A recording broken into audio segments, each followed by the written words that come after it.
Listening test. You will hear a number of different recordings and you will have to answer questions on what you hear. You will have time to read the instructions and questions and you will be given time to check your work. All the recordings will be played once only. The test is in 4 parts.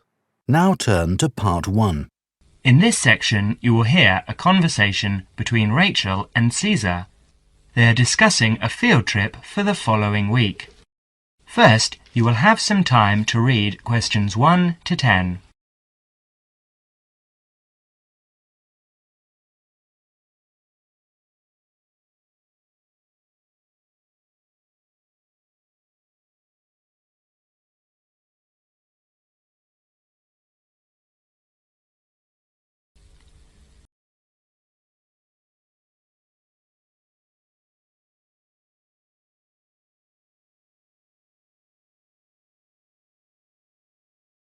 Now we shall begin.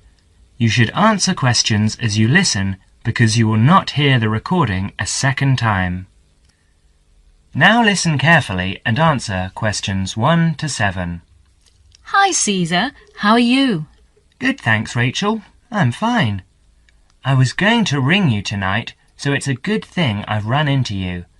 I wanted to remind you about the field trip, the 2-day field trip next week. What field trip? The geography field trip to the Warrangamba Dam and the water treatment plant. It's a compulsory part of the first year environmental science course. Didn't you know about it? No, I must have missed that piece of information. This is news to me. But give me the details, please. Sure. Well, we have to meet outside the library next Monday at 7 in the morning, or you can meet us at 7:45 at the bus station in time to catch the coach, which departs at 8 o'clock. Oh, all right. And how long does it take to get to this place? Well, once we're on the coach, it will take about 2 hours. No, actually more like 2.5 hours at that time of day. And it could take as long as 3 hours to come back the next day because of the evening traffic. And what's the purpose of the trip? Didn't you get the course outline? You don't seem to know anything about this course. Well, remember, I only started at the university a month ago, so I joined the course 2 weeks late, and I've been trying to catch up ever since. Oh, of course. Well, we spend the first day visiting the dam. I believe we actually go inside the wall of the dam, which is really quite interesting, to see the dam functioning, you know, how much they regulate the water supply each day, depending on how much water is needed downstream in Sydney. Oh, okay. And, so if this is a 2-day trip, where are we staying? Not camping by the dam, I hope? No, not camping. They do actually have some overnight cabins near the dam for visiting groups, but we're spending the night in a youth hostel in a town nearby. That's all been arranged by the university. And what about meals? Should we take our own food along? No, you won't need to do that. The hostel provides 2 meals, breakfast and an evening meal, and we can find a cheap place to buy lunch. Great. So, is this the only dam that supplies water for Sydney? There are a couple of others too, but this is the main one. Well, with a population of over 4.5 million people, I suppose we do use thousands of litres each day. Absolutely. In fact, according to my notes here, they pump the water through something like 20,000 kilometres of pipes and canals and store the water in 262 service reservoirs. And each day we use enough water to fill 600 Olympic swimming pools. As the conversation continues, answer questions 8 to 10. And what's happening on the second day? Well, we're coming back to town and going to the water treatment plant to see how they purify the water for drinking. Oh, that should actually be quite interesting. I'll bring my camera. Yes, that's a good idea, because we're supposed to include original photos for the final piece of work at the end of the course. And make sure you bring a notebook and pen or pencil. OK, I'll do that. You'll probably need some good walking shoes and spare clothes too, and I would recommend that you bring a waterproof coat of some sort, because the chances of it raining are pretty good next week. And a hat, perhaps. Sorry, no. I draw the line at a hat. Fair enough. And by the way, do you have a mobile phone? I do, actually. Well, bring that along, because that way we can keep in touch more easily. Provided that mobiles work up there, of course. That's a point. Do I need a map? No, I wouldn't bother. We won't need to do any map reading. OK then. See you on Monday, and thanks very much for letting me know. That is the end of section 1. You now have half a minute to check your answers.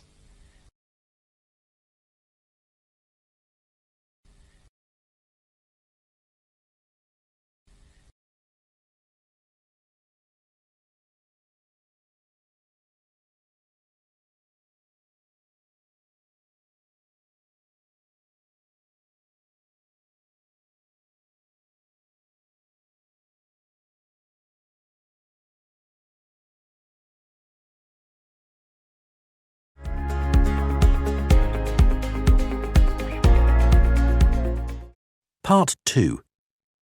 You will hear an extract from a radio program called Consumer's Choice, which gives advice to consumers on how to make complaints. First, you will have some time to look at questions 11 to 20.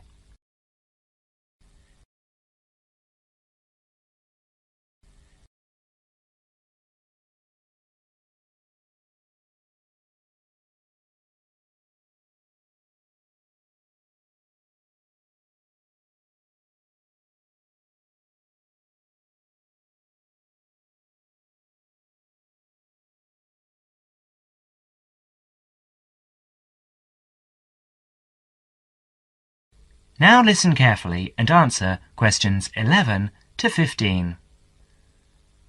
Hello everyone! Welcome again to Consumer's Choice, which is the last in our present series.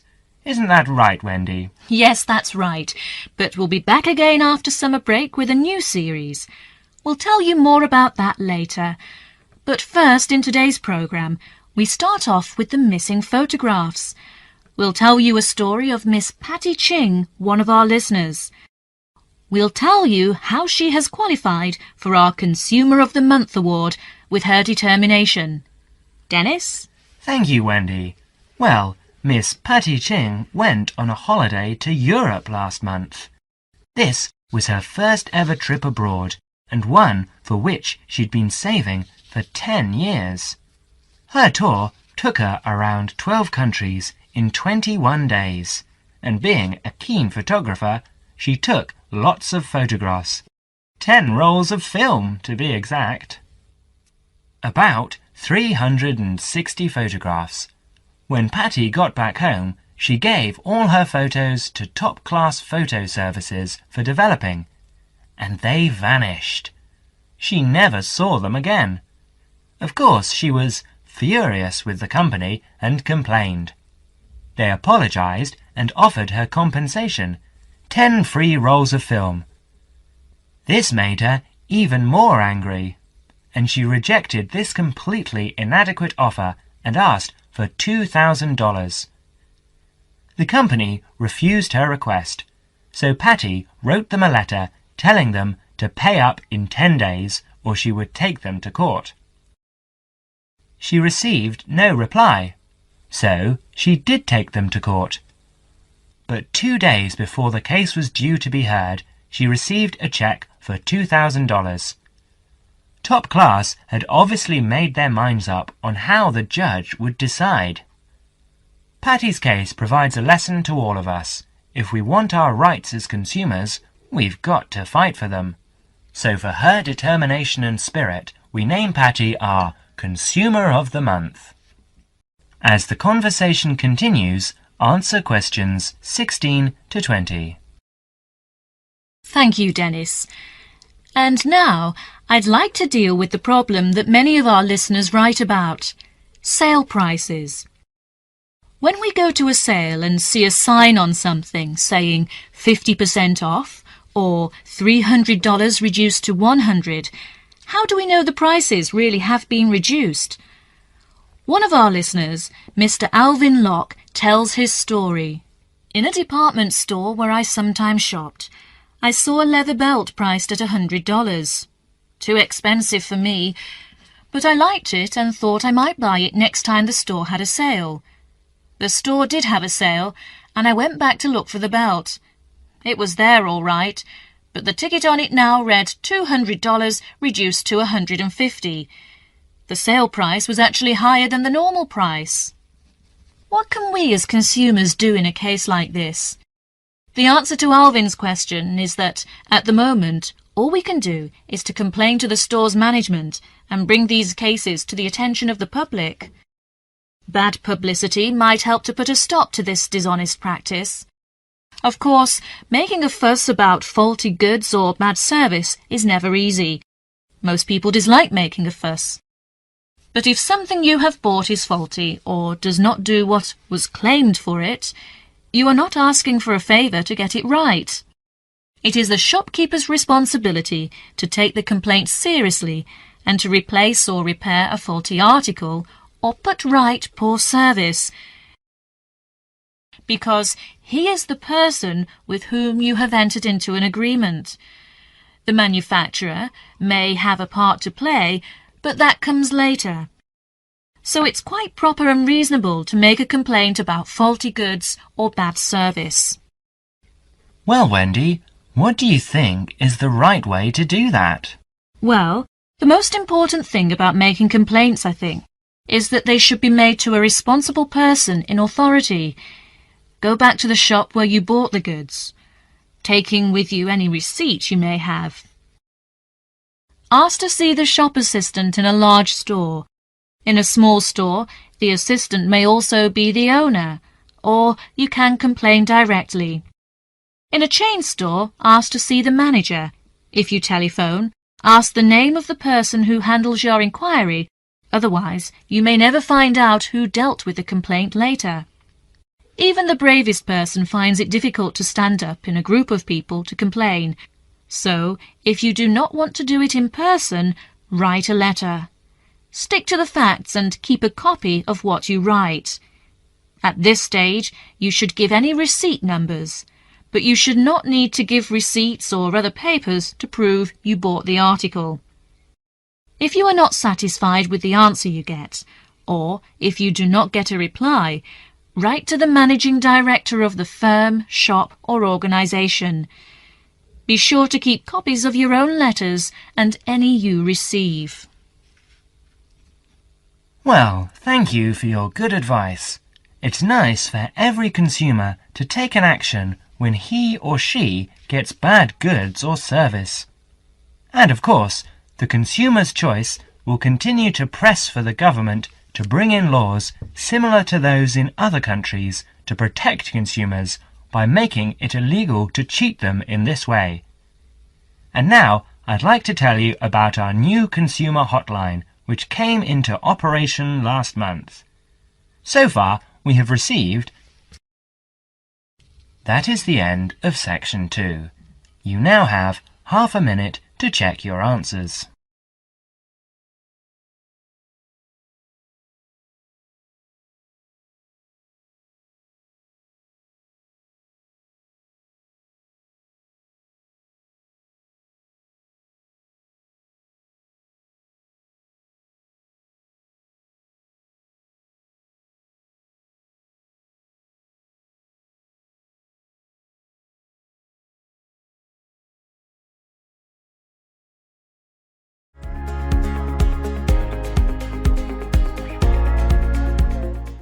Part 3. You will hear Dr. Richardson discussing the requirements of a course and the writing of an essay with a student. First, you will have some time to look at questions 21 to 30.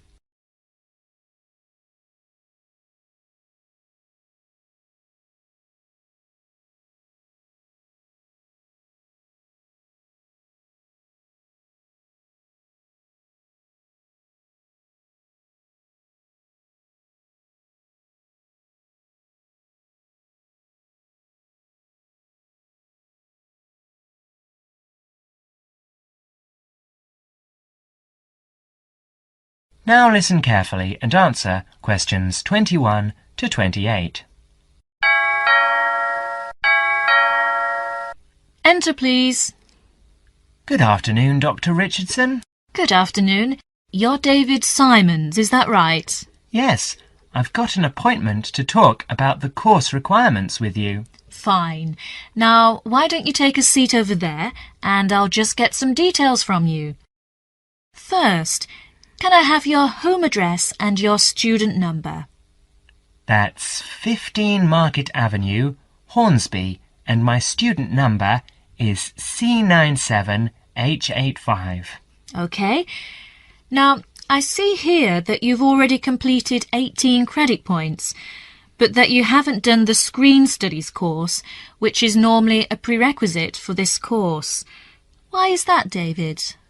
Oh, the course coordinator gave me an exemption because I've worked for a couple of years in the movie and television business, and they considered my practical experience fulfilled the same requirements.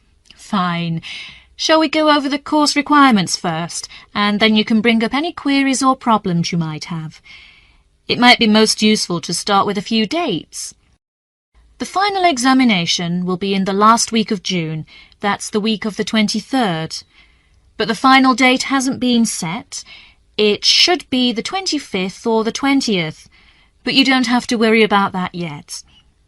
Before that, as you can see in your study guide, there are 3 essay assignments and some set exercises. I'll deal with these first. These set exercises are concerned with defining concepts and key terms. They do have fixed answers, not in the wording, but in the content. To that extent, they're quite mechanical and provide an opportunity for you to do very well, as long as your answers are very specific and clear. Yes, I see there are about 20 terms here. How long should the answers be? You shouldn't exceed 250 words for each term. Right, that looks easy enough. And the third assignment seems fairly straightforward too. Just a journalistic type review of a recent development in television. It's not so different from what I've done in my work. Yes, it should be fairly easy for you, but don't exceed 1,000 words on that one. Essays 1 and 2 are the long ones. The first essay should be about 2,000 words, and the second 2,500 to 3,000, and the approach for both should be analytical. In the first one, your focus should be on TV and the audience, and you should primarily consider the theoretical issues, particularly in relation to trying to understand audience studies. In the second, I'll want you to focus on analysing television programmes. Should I concentrate on one particular type of programme for that? Not necessarily, but you must be careful not to overextend yourself here. A comparison between 2 programmes, or even between 2 channels is fine, or a focus on one type of programme such as a particular series works well here. So if I wanted to look at television news programmes, that would be okay? Yes, there would be no problem with that. In fact, it's quite a popular choice, and most students handle it very well. Good. I'll probably do that, because it's the area I want to work in later. Later, during the course, Dr. Richardson gives David some advice and warnings about his essay. Come in and sit down, David. You wanted to talk to me about your second essay, is that right? Yes, Dr. Richardson. I just want your comments on what I'm planning to do. I'm doing the essay on the differences between TV news programmes at different hours of the day. How many time slots are you planning to consider? Well, I think I'd look at all of them. That'd be 5 slots. The breakfast news, the mid-morning news and the midday news. That's 3. Then there's the 6 o'clock news, then the 10 o'clock and midnight programmes. So that's 6, not 5. That's rather a lot. And you'd have a lot of different audiences to consider. Why don't you just do 2, say the mid-morning and then 6 o'clock? That should give you 2 fairly contrasting approaches with 2 main audience compositions. Oh, just 2 then? Yes, I think that'd be much better. Now, how many actual programs do you plan to work with? I suppose you think analysing a whole week of news programmes would be too many. Well, that depends on how much of each program. If you concentrate on one particular type of news item, say the sports news or local items, it might be all right. Yes, I can see that would be a good idea. I won't make a decision now before I collect a sample of programmes over a whole week. I'll look at them and see what items appear throughout the week. Yes, that's a sound approach. Now, we're getting close to the deadline. Can you finish it in time? Yes, I think so. I've completed the reading and I know what my basic approach is, so it's really just a matter of pulling it all together now. Fine, David. I'll look forward to reading it. That is the end of section 3. You now have half a minute to check your answers.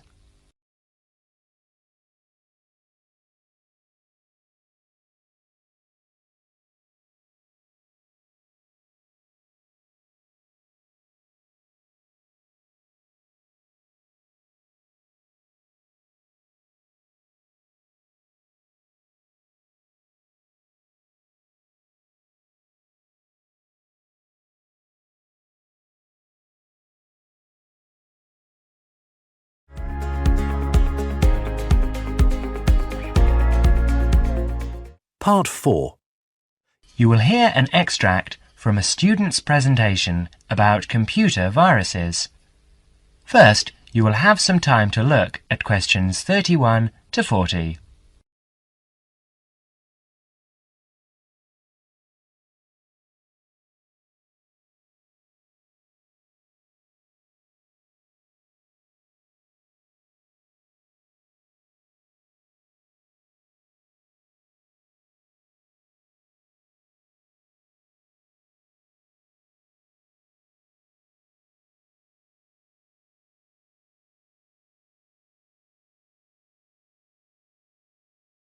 Now listen carefully and answer questions 31 to 40.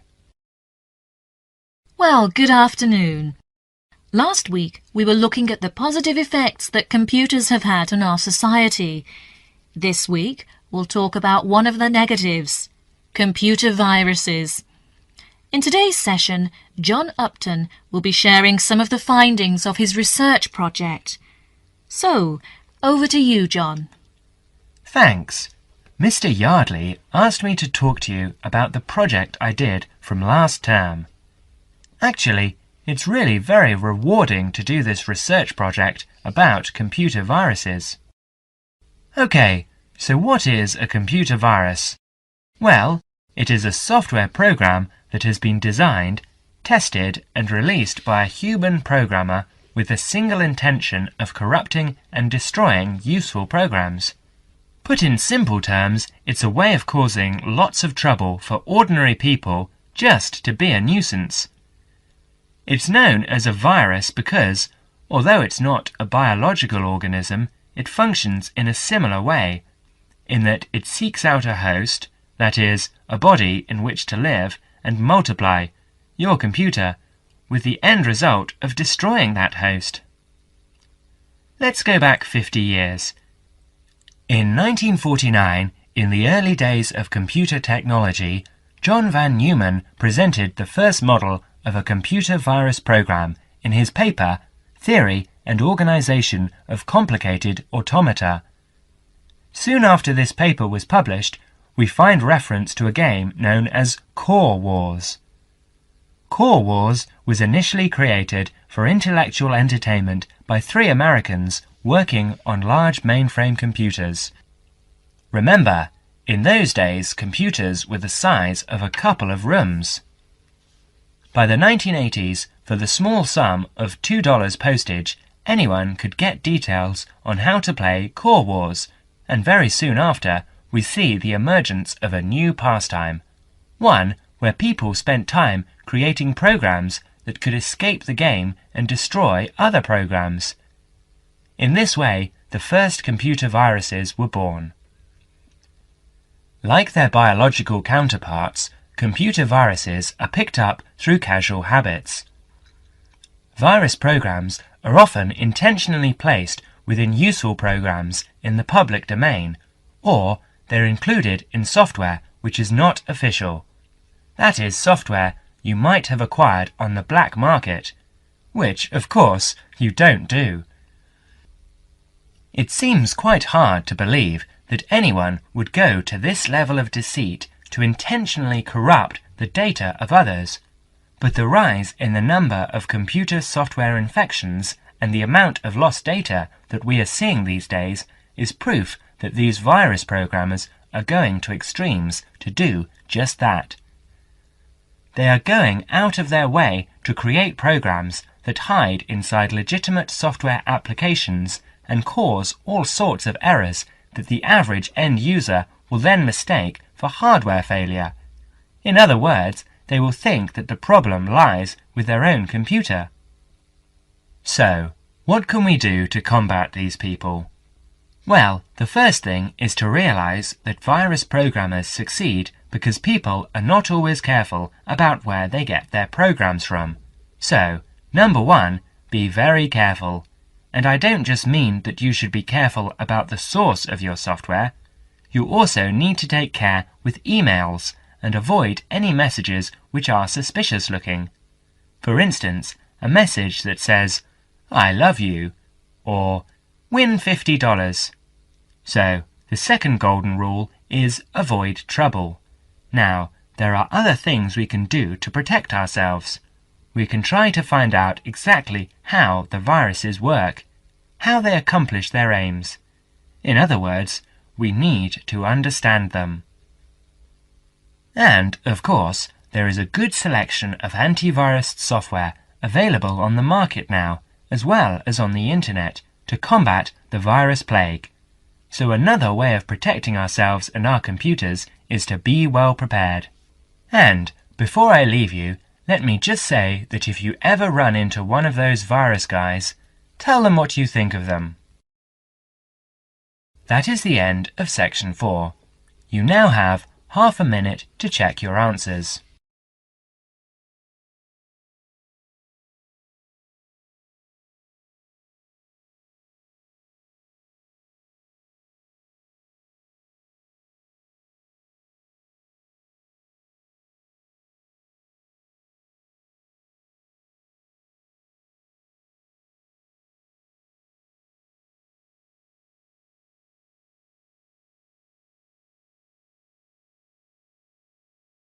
That is the end of the listening test.